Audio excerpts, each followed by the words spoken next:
Hello, driving intelligence community. In my seemingly endless saga of finding good stuff that people throw away, here's another installment.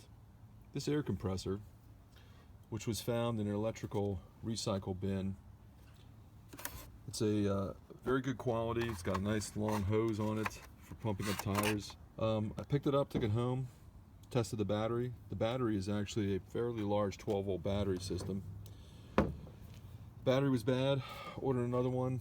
It was about $20 online. Perfectly good air compressor. I just still cannot believe people throw this kind of stuff away. And another gravity chair.